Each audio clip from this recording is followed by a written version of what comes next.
How our foreman's public humiliation made the crew follow every procedure. The project slowed, management audited. I remember the morning like a fresh hammer bruise, sharp and hard to ignore.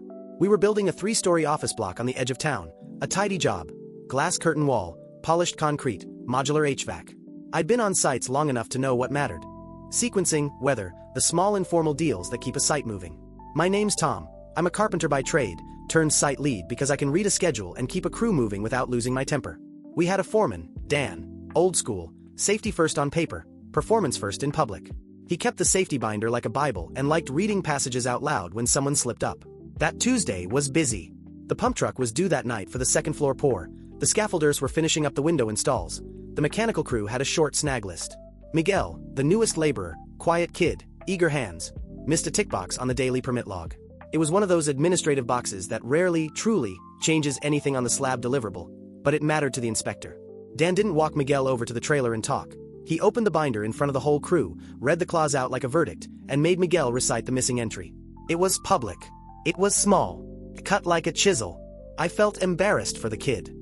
He mumbled an apology and stared at his boots. After the crew split up, Miguel sat in the trailer with a pen and a yellow pad and started writing in a calm, almost mechanical way. He wrote down every single form: pre-pour checklist, scaffold inspection report, lift plan, hot work permit, RFI procedure, daily permit log, with line numbers and signatures where they might be required. At first I thought he was overreacting. Then I saw him photocopy the list and hand it to Ahmed, and Ahmed handed it to Lisa on the electrical crew. The list spread like a last-minute weather warning. What surprised me wasn't the list itself, but how easily people moved from irritation to meticulousness. Maybe it was that Dan's public shaming made everyone feel precarious, or maybe it was a small-town justice instinct. If he wanted process and spectacle, we'd give him process, to the letter. I didn't know then that the lists weren't just about paperwork. They were a plan, and plans on sites tend to grow teeth when you feed them with ink and signatures. There's an economy of shortcuts on any construction site.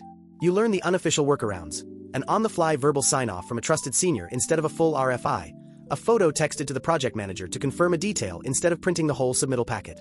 Those shortcuts aren't corruption so much as grease, the practical adjustments that save days and pay the bills. Dan's style of correction turned that grease into grit. The week after the binder incident, we started treating every step like something you could be grilled on.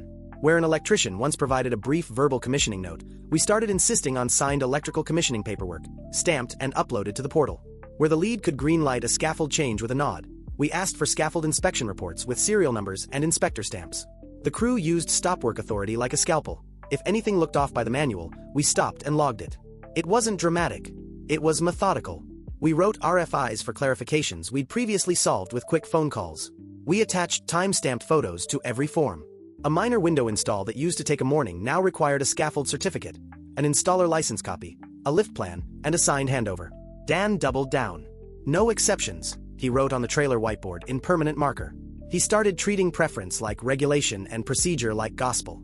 In his mind, the increased formality proved he was keeping the site safe. In ours, it looked like him trying to control any area where someone might embarrass him again. So we complied. We filled the forms.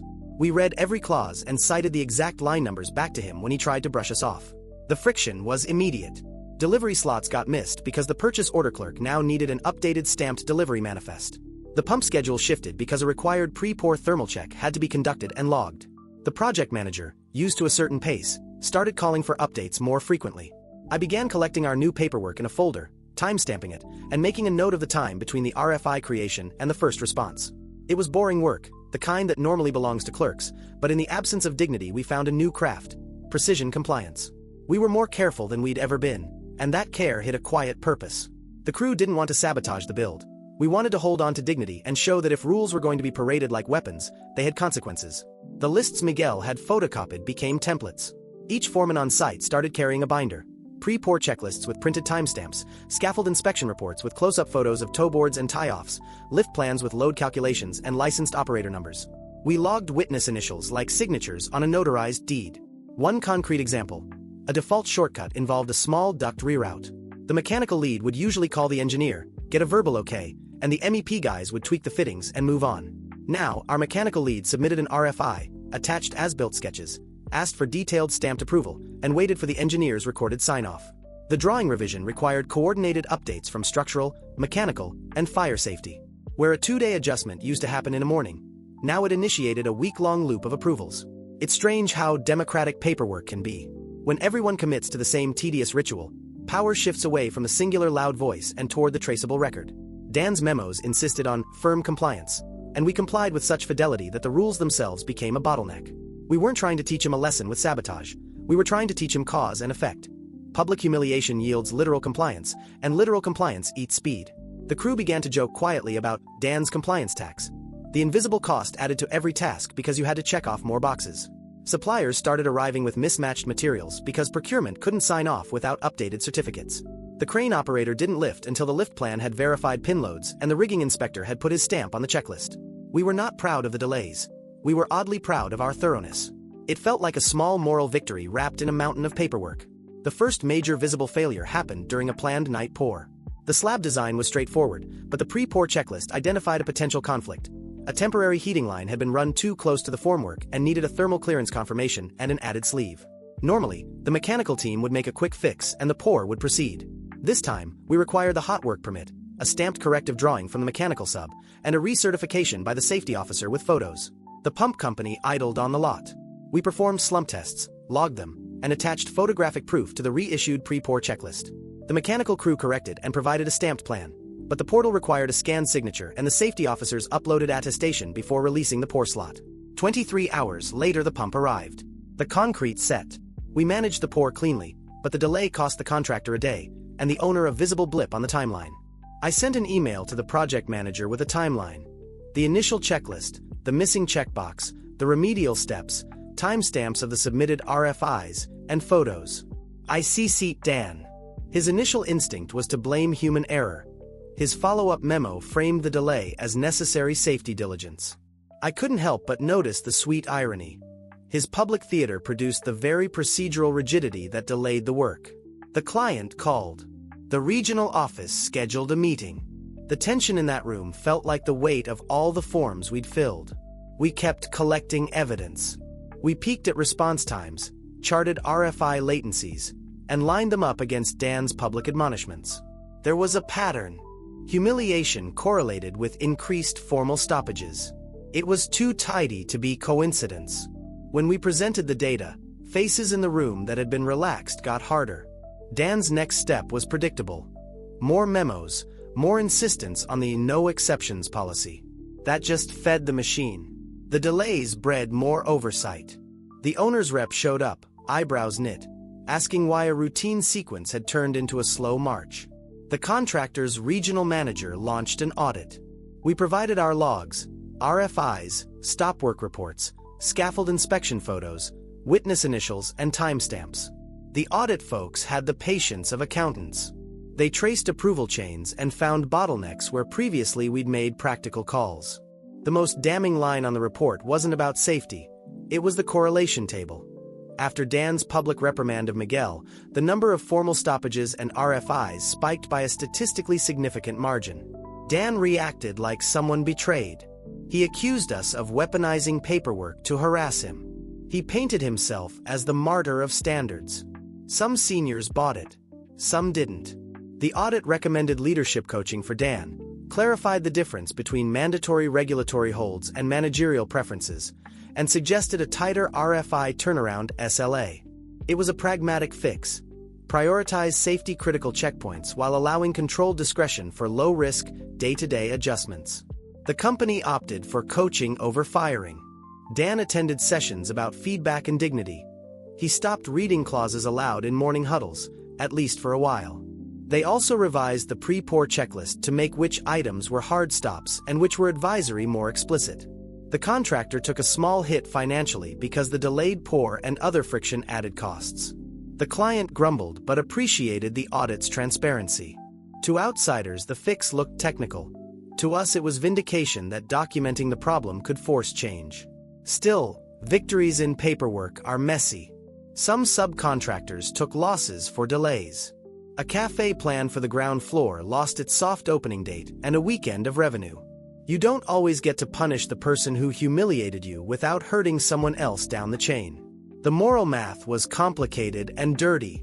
We had taught a lesson. Public degradation has system-level consequences.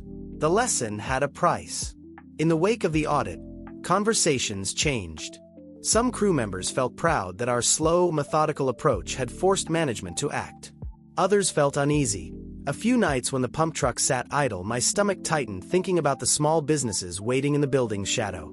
We had achieved a kind of justice, but justice, in construction terms, is often uneven. The slate doesn't wipe clean. For my part, I started keeping 2 logs. One was for the site, RFIs, forms, timestamps, attachments. The other was for consequences. Which suppliers were delayed, which subs took loss claims, which small tenants complained. It was a ledger of outcomes that taught me the blunt truth. Systems are networks, and when you yank one node, the tremor moves through the rest. I began talking to the crew more about proportionality. We hadn't conspired to ruin a project. We'd acted out of reaction. That distinction mattered to me. There's a line between standing up for dignity and becoming the thing you despise. Dan, predictably, did his best to reassert authority but with a quieter tone.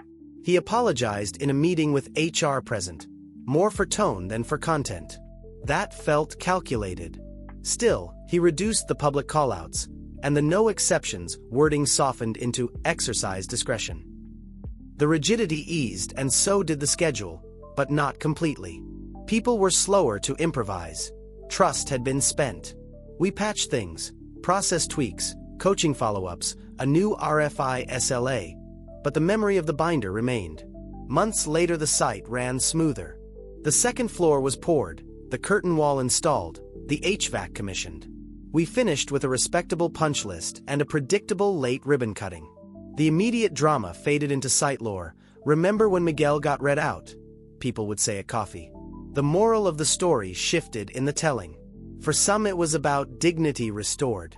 For others it was a cautionary tale about letting procedural protest harm innocence. I kept thinking about Miguel. He got more confident after that period. Foreman status came to him later on another site. He learned to speak up without the trembling you see in raw recruits. He used the binder differently, not as a cudgel, but as a tool to protect the crew when real hazards appeared. That felt like a victory smaller than revenge, but truer. We learned to document better without weaponizing documentation. The company's procedural revision made a clear line. Red tag items that are legal or safety critical, yellow tag items that require prudence, and green tag items that can take a practical judgment. It reduced friction and allowed us to use the stop work authority for true hazards rather than petty paperwork. People liked the change, even if it came after a bruise. Still, I carry an odd residue of satisfaction.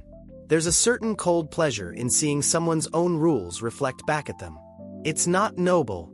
It's tribal and human. I don't romanticize it.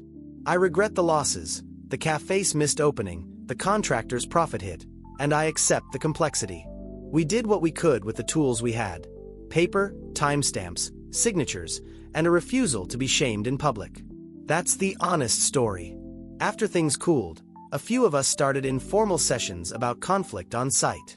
We talked about better ways to raise concerns, how to escalate without weaponizing process, and how to hold foremen accountable without making projects bleed.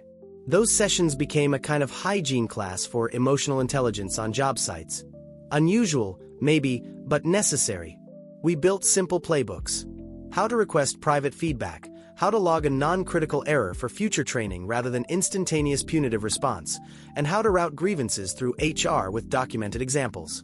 I volunteered to help draft the language for the company's revised guide, a short piece on right to dignity, next to stop work flowcharts. It felt small but meaningful. I argued for a clause that required a private warning before any public reprimand, except where immediate safety risk demanded public intervention. That clause passed. I still think it helped more than the fines or the training sessions. There was also a small cultural shift. The crew started to speak up for each other in real time. If Dan started to read from the binder, someone would step in. "Hey, Dan, can we talk about this in the trailer?"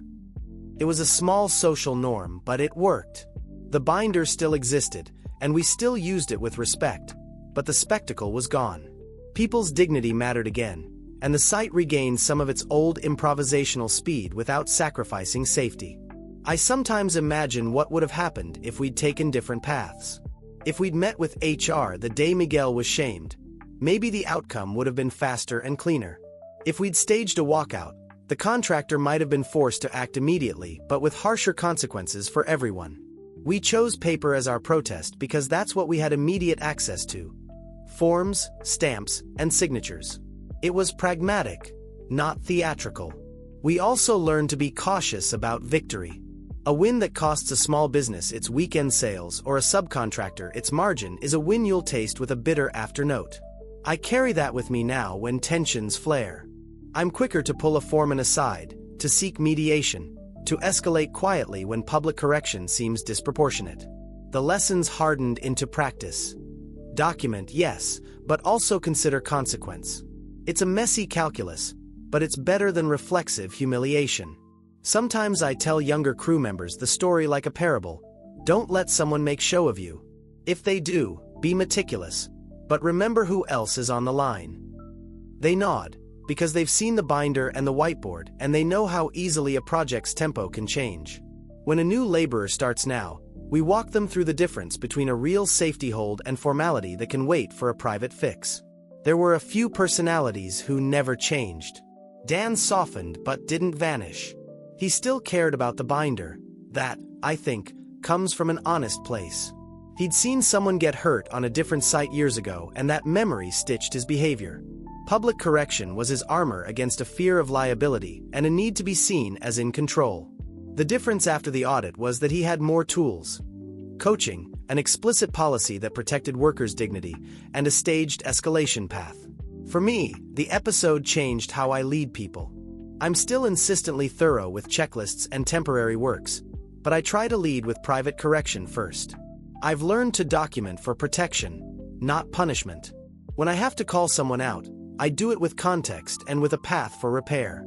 It's a small shift, but it makes a difference in morale and in how quickly we can move when time matters.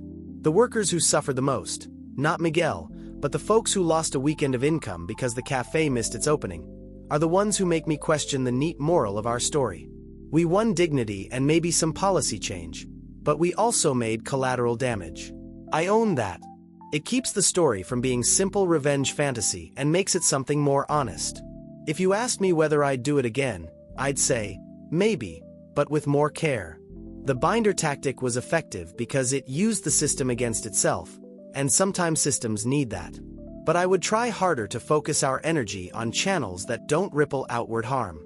I would talk to HR earlier, create anonymous complaint channels, and build rapid mediation for foremen who resort to public shaming.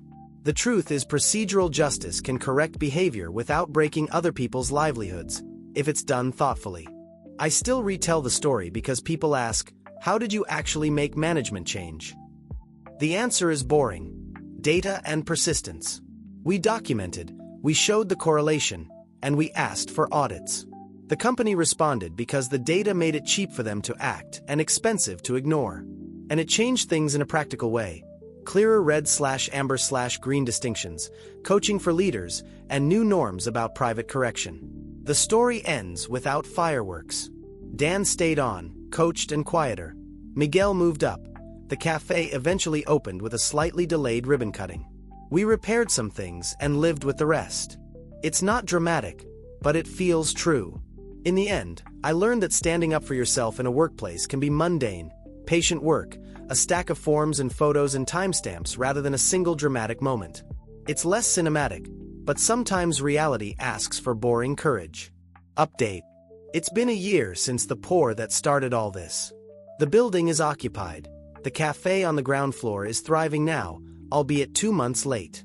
Small businesses moved in, tenants signed leases, and the city inspector gave us a clean bill after a follow-up audit.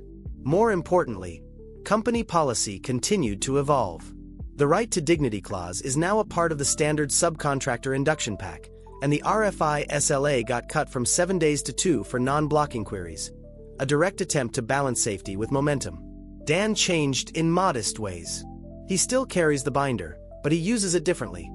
Pre-shift private chats, named mentoring sessions, and a weekly one-on-one instead of public callouts. He sent Miguel a card and coffee on Miguel's promotion day. I don't think he became saintly, but he became less performative and more practical. The regional office also introduced a monthly forum where field teams can raise process pain points anonymously. Several of our procedural tweaks started there. There were follow-ups that hurt. A subcontractor filed a small claim for lost weekend revenue tied to the delayed opening of the cafe and got a partial settlement. We covered what we could, offered discounted fit-out days, and the contractor handled the rest. It stung. It taught me to weigh outcomes a little more. The moral complexity of what we did sits with me still, but I also see how an awkward, paper-heavy protest pushed a company to formalize respect and speed at the same time. If you're reading this and you're on a site, don't let shame be a management tool. Document, yes, but think about consequences. Push for clear distinctions in procedures, insist on private correction where possible, and use data to make your case. We found a way to shift things without burning the place down. It cost a day of concrete and a weekend of coffee sales, but it gained us a more humane toolkit for the next job.